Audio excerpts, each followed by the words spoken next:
वाचक प्रथम सर्वत्र ही जय जान की जीवन कहो, फिर पूर्वजों के सील की शिक्षा तरंगों में बहो। दुख शोक जब जो आ परे सो धैर्य पूर्वक सब सहो, होगी सफलता क्यों नहीं कर्तव्य पथ पर दृढ़ रहो। अधिकार खोकर बैठना रहना यह महादुष्कर्म है, न्यायार्थ अपने बंधु को भी दंड देना धर्म है। इस तत्व पर ही कौरवों को पांडवों से रण हुआ, जो भव्य भारत वर्ष का कल्पांत का कारण हुआ। सब लोग हिल मिलकर चलो पारस्परिक ईर्ष्या तजो, भारत न दुर्दिन देखता मचता न भारत जुनो। हो स्वप्न तुल्य सदैव को सब शौर्य सहसा खो गया, हाँ हाँ इसी सम्राग्नि में सर्वस्व सहा हो गया। दुर्वृत्त दुर्योधन न जो सठता सहित हठ ठानता, जो प्रेम पूर्वक पांडवों की मान्यता को मानता।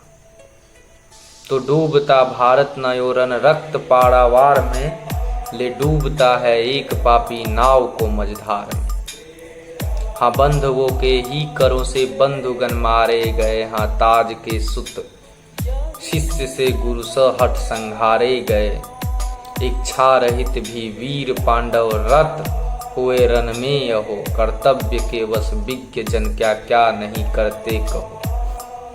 वह अति अपूर्व कथा हमारे ध्यान देने योग्य है, जिस विषय में संबंध हो वह जान लेने योग्य है। अतः एव कुछ आभास इसका है दिया जाता यहाँ, अनुमान थोड़े से बहुत का है किया जाता यहाँ। रणधीर द्रोणाचार्य कृत दुर्भेद्य चक्रव्यूह को शास्त्रास्त्र सज्जित ग्रथित विस्तृत शूरवीर समूह को, जब एक अर्जुन के बिना पांडव न भेद कर सके, तब बहुत ही व्याकुल हुए सब यत्न कर कर के थके। जो देख कर चिन्हित हुए धर ध्यान समरोत्कर्ष का, प्रस्तुत हुआ अभिमन्यु रण में सूर 16 वर्ष का। वह वीर चक्रव्यूह भेदने में सहज सज्ञान था, निज जनक अर्जुन तुल्य ही बलवान था गुणवान था। हे तात तजिए सोच को है काम क्या कलेश का, मैं द्वार उद्वाटित करूंगा व्यूह बीच प्रवेश का। यो पांडवों से कह समर को वीर वह सज्जित हुआ, छवि देख उसकी उस समय सुरराज भी लज्जित हुआ। नरदेव संभव वीर वह रण मध्य जाने के लिए, बोला वचन निज सारथी से रथ सजाने के लिए। यह विकट साहस देख उसका सूत विस्मित हो गया, कहने लगा इस भांति फिर देख उसका वह नया। हे शत्रुनाशन आपने यह भार गुरुतर है लिया, है द्रोण रण पंडित कठिन है व्यूह भेदन की क्रिया। रण विज्ञ यद्यपि आप है, पर सहज ही सुकुमार है, सुख सहित नित्य सुपोषित हुए निज वंश प्राणाधार है। सुन सारथी की यह विनय बोला वचन वह वीरियों, करता घना घन गणन में निर्दोष अति गंभीर ज्यों। हे सारथी है द्रोण क्या देवेंद्र भी आकर, अरे है लेख क्षत्रिय बालकों का व्यूह भेदन कर लरे। श्री राम के है मेघ से अपमान अपना मान के, मख अश्व जब लव और पूस ने जय किया रण ठान के। अभिमन्यु 16 वर्ष का, फिर क्यों लड़े रिपु से नहीं। क्या आर्य वीर विपक्ष वैभव देख कर डरते कहीं, सुनकर गजों का घोष उसको समझ निज अपयस कथा। पर उन पर झपटता सिंह शिशु भी रोष कर सब सर्वधा। फिर व्यूह भेदन के लिए अभिमन्यु उद्धत क्यों न हो, क्या वीर बालक शत्रु की अभिमान सह सकते कहो। मैं सत्य कहता हूँ सखे सुकुमार मत मानो, मुझे यमराज से भी युद्ध को प्रस्तुत सदा जानो। मुझे है और की तो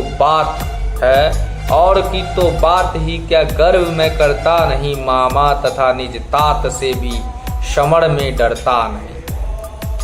जो उन 16 वर्ष के राजीव लोचन राम ने मुनि मख किया था पूर्ण वध कर राक्षसों के सामने। कर व्यूह भेदन आज त्यों ही वैरियों को मार के निज तात का मैं हित करूंगा विमल यश विस्तार के। यो कह वचन निज सूत से वह वीर रन में मण गए, पहुंच शिविर में उत्तरा से विदा लेने के लिए। सब हाल उसने निज प्रिया से शब कहा, जब कहा जाकर वहाँ कहने लगे वह स्वपति के अति निकट आकर वहाँ। मैं यह नहीं कहती कि रिपु से जीवितेश लड़े नहीं, तेजस्वियों की आयु भी देखी भला जाती कहीं। मैं जानती हूँ नाथ यह मैं मानती हूँ तथा उपकरण से क्या शक्ति में हाँ सिद्धि रहती सर्वथा। छत्राणियों के अर्थ भी सबसे बड़ा गौरव यही, सज्जित करे पति पुत्र को हरण के लिए जो आप ही। जो वीरपति के कीर्ति पथ में विघ्न बाधा डालती हो, कर सती भी वह वहाँ कर्तव्य अपना पालती। अपशकुन आज परंतु मुझको हो रहे सच जानिए, मत जाइए संप्रति समर में प्रार्थना यह मानिए। जाने न दूंगी आज मैं प्रियतम तुम्हें, संग्राम में उठती बुरी है भावनाएं हाय इस हृदय में है। आज कैसा दिन न जाने देवगण अनुकूल हो, रक्षा करे प्रभु मार्ग में जो सूल हो वे फूल हो। कुछ राजपाट न चाहिए पाऊं न क्यों मैं त्रास ही, हे उत्तरा के धन रहो तुम उत्तरा के पास ही। कहती हुई यों उत्तरा ने नेत्र जल से भर गए, हिम के कणों से पूर्ण मानो गए पंकज नए। निज प्राणपति के स्कंध पर रखकर वदन व सुंदरी करने लगे फिर प्रार्थना नाना प्रकार व्यथा भरी। यो देख कर व्याकुल प्रिया को सांत्वना देता हुआ उसका मनोहर पति पल्लव हाथ में लेता हुआ, करता हुआ वारन उसे दुर्भावना की भीति से कहने लगा अभिमन्यु यों प्यारे वचन अति प्रीति से। जीवनमयी सुखदायिनी प्राणाधिके प्राण प्रिय, कातर तुम्हें क्या चित्त में इस भांति होना चाहिए। हो शांत सोचो तो भला क्या योग्य है तुमको यही, हाँ हाँ तुम्हारी विकलता जाती नहीं मुझसे सही। वीर अश्नोसा तुम वीर रमणी वीर गर्भा हो, तथा आश्चर्य जो मन रन गमन से हो तुम्हें फिर भी व्यथा। हो जानती बातें सभी कहना हमारा व्यर्थ है, बदला न लेना शत्रु से कैसा अधर्म अनर्थ है। निज शत्रु का साहस कभी बढ़ने न देता चाहिए, निज शत्रु का साहस कभी बढ़ने न देना चाहिए। बदला समर में बैरियों से शीघ्र लेना चाहिए। इन कौरवों ने हाँ हमें संताप कैसे हैं दिए, सब सुन चुकी हो तुम, उन्होंने पाप जैसे हैं किए। फिर भी इन्हें मारे बिना हम लोग यदि जाते रहे तो सोच लो संसार भर के वीर हमसे क्या कहें। जिस पर हृदय का प्रेम होता सत्य और समग्र है, उसके लिए चिंतित तथा रहता सदा वह व्यग्र है। होता इसी से है तुम्हारा चित्त चंचल हे प्रिय, यह सोच कर सो अब तुम्हें संकित न होना चाहिए। रण में विजय पाकर प्रिय मैं शीघ्र आऊंगा यहाँ, चिंतित न हो मन में न तुमको भूल जाऊंगा वहाँ। देखो भला भगवान ही जब है हमारे पक्ष में, जीवित रहेगा कौन फिर आकर हमारे लक्ष्य में। यह धैर्य देकर उत्तरा को वह विदा सद्भाव से विराग्रणी अभिमन्यु पहुंचा सैन्य में अति चाव से। स्वर्गीय साहस देख उसका 100 गुने उत्साह से, बढ़ने लगे सब सैनिकों के हृदय हर्ष प्रवाह से। फिर पांडवों के मध्य में अति भव्य निज रथ पर चढ़ा, रणभूमि में रिपु सैन्य सम्मुख व सुभद्रा सूत बढ़ा। पहले समय में ज्यों सुरों के मध्य में कर भले थे तारकासुर मारने, गिरिनंदिनी नंदन चले। वाचक विचारो तो जरा, उस समय की अद्भुत छटा, कैसी अलौकिक घिर रही है शूरवीरों की घटा। दुर्मेघ चक्रव्यूह समुख धृतराष्ट्र रचे खरे, अभिमन्यु उसके भेदने को हो रहे आतुर बड़े। तत्काल ही दोनों दलों में घोर रण होने लगा, प्रत्येक पल में भूमि पर वीर गण सोने लगा। रोने लगी मानो दिशाएं, हो पूर्ण रस रण घोष से, करने लगे आघात सम्मुख सूर सैनिक रोष से। इस युद्ध में सौभद्र ने जो की प्रदर्शिता वीरता, अनुमान से आती नहीं इसकी अगम गंभीरता। जिस धीरता से शत्रुओं का सामना उसने किया, असमर्थ हो उसके कथन में मौनवाणी ने लिया। करता हुआ कर निकर दुर्धिर दृष्टि के संहार को, कल्पांत में संतप्त करता सूर्य जो संसार को।